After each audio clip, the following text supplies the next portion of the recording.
Girls স্বপ্ন পূরণের রূপকথা। পূর্ব বর্ধমানের রায়না এক ব্লকের বাসা গ্রামের এক সাধারণ দরিদ্র ব্রাহ্মণ পরিবারের ছেলে আইপিএল এর মঞ্চে নিজের কঠোর পরিশ্রম ও বাবা মার সহযোগিতায় আর অদম্য জেদকে সঙ্গী করে রাজস্থান রয়্যালস দলের কারেন্ট নেট বোলার হিসেবে জায়গা করে নিয়েছে সৌমেন চট্টোপাধ্যায়। 4 বছর বয়স থেকে খেলার শখ এবং একজন বড় খেলোয়াড় হওয়ার শখ বলে জানান সৌমেনের বাবা। তিনি আরও বলেন, গ্রামের প্রাথমিক বিদ্যালয় থেকে শাকনাড়া মডার্ন একাডেমিতে ভর্তি করে এবং সেখান থেকে পাশ করে শাকনাড়া হাই স্কুল মাধ্যমিক পাশ করে চলে যায় বাইরে খেলার জন্য বলেন সৌমেনের বাবা মা। সৌমেন বলেন, বাড়িতে আমার বাবা মা, দাদু আর আমি। দাদু কিছুদিন আগেই মারা গেছেন বলে জানান। আর আমার বাবা পেশায় একজন পূজারী এবং ট্রাক্টর চালক, মা একজন গৃহবধূ। এইভাবেই কোনো রকমভাবে কষ্টে সংসার চলে। গ্রামের ধুলোবালি থেকে কোটি টাকার আইপিএল ফ্র্যাঞ্চাইজি নেটে তারকা ব্যাটসম্যানদের বল করা এই জার্নিটা মোটেও সহজ ছিল না। সৌমেনের এই সাফল্য আজ গোটা বর্ধমান তথা রায়নাবাসী সহ পশ্চিমবঙ্গে গর্ব। দেখতে থাকুন জামালপুর নিউজ লাইভ, মানুষের সাথে মানুষের পাশে। আমি সৌমেন চ্যাটার্জি। আমি পূর্ব বর্ধমান জেলার রায়না 1 ব্লকের বাসা গ্রামের ছেলে। তো আমি শাকনাড়া হাই স্কুল থেকে আমার মাধ্যমিক কমপ্লিট করি। দেন আমি বেরিয়ে যাই কলকাতায়। আমার নিজের স্বপ্ন যেহেতু ছিল, দেন তারপর ওখান থেকে সেরকম আমার সাফল্য আসছিল না দেখে আমি বেরিয়ে যাই বম্বে, দিল্লিতে। ওখানে প্র্যাকটিস করি। প্র্যাকটিস করতে করতে আমি অনেক স্টেটে ঘুরেছি। ঘুরতে ঘুরতে একটা সুযোগ আসে আমার। দেন ওখান থেকেই আমি রেডবুল স্পিড স্টারে ট্রায়াল দিই, ট্যালেন্ট হান্টের, রাজস্থান রয়্যালস অর্গানাইজ করে যেটা। দেন ওখান থেকে সুযোগ পাই, 16 তারিখ টিম জয়েন করি। লিগ ম্যাচ পর্যন্ত আমাদের কন্ট্রাক্ট ছিল।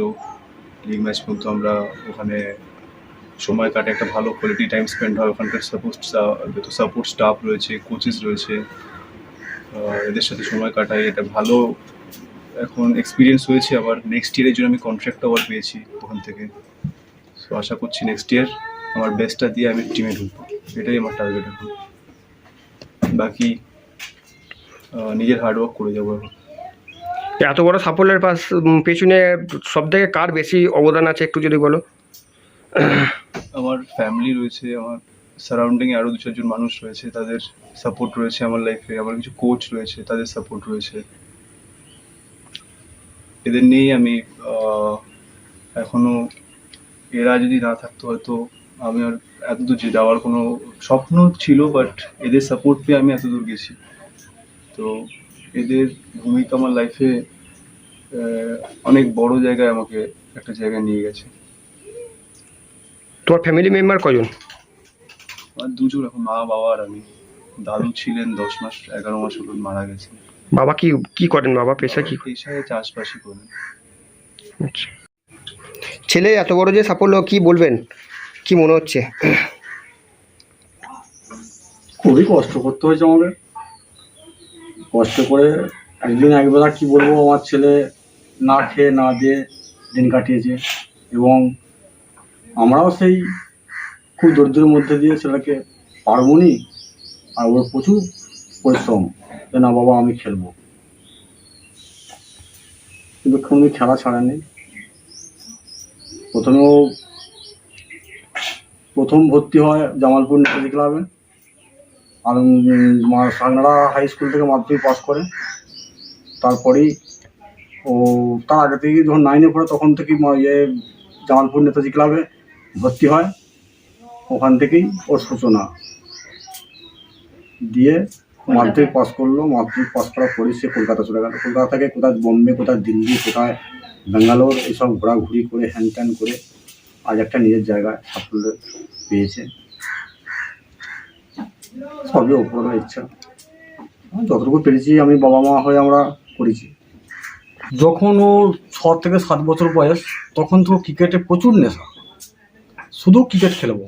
পড়াশোনা ভালো বুদ্ধি ছিল, কিন্তু ওর একটাই লক্ষ্য ক্রিকেট। আমাদের গ্রামের প্রাথমিক স্কুলে ভর্তি করার পর যখন 4 বছর বয়স, তখন থেকেও ক্রিকেট খেলার নেশা। ওখান থেকে আমি খেয়েও ভর্তি করি শাকনাড়া মডার্ন একাডেমিতে। ওখানে পাস করে শাকনাড়া হাই স্কুলে ভর্তি হলো 5-এ। ওখানে ভর্তি হওয়ার পর যাহোক করে ওই 5, 6, 7, 8 পর্যন্ত যাহোক করে পড়াশোনা করলো। খুবই কষ্টের মধ্যে আমি দিন কাটাই। আমার শুধু পুজোটা, আমি ব্রাহ্মণের ছেলে, আমি পূজাটা আমার পেশা নয়। আমার 2 বিঘে জমি আছে এবং আমি ট্র্যাক্টর চালাই। এই ট্র্যাক্টর চালিয়েই আমি ওকে মানুষ করিয়েছি। আমার জমি জায়গা কোনো কিছুই আমি সেরকম পাইনি, আমি ওকে ট্রাক্টর চালিয়ে মানুষ করি। যেটুকু পেতুল সেটুকুই আমি একবেলা না খেয়ে দিন কাটিয়েছি, ও কষ্ট করেছে। কি করবো এই মধ্যে দিই। তারপরে ও চলে যায় জামালপুর নেতাজি ক্লাবে, যে ওখান থেকে বললে বাবা আমার এখানে হচ্ছে না, আমি কলকাতা যাবো। ঠিক আছে, এত খরচাপাতি কী করে জোগাবো আমি? ঠিক আছে, সে ঠিক হয়ে যাবে, সে ওপরওয়ালা ঠিক চালিয়ে দেবে। ও কলকাতা চলে যায়। সেই কলকাতা যাওয়ার পরিপ্রেক্ষিতে এমনকি আমি কালকে কাজে যাব, কালকে আমার কাজ আছে, আজ থেকে অগ্রিম টাকা নিচ্ছি আমি, সেই টাকা নিয়ে আমি আমার ছেলেকে পাঠিয়েছি। এর থেকে আর কী বলবো, আমি এতটাই আমি কষ্ট করেছি।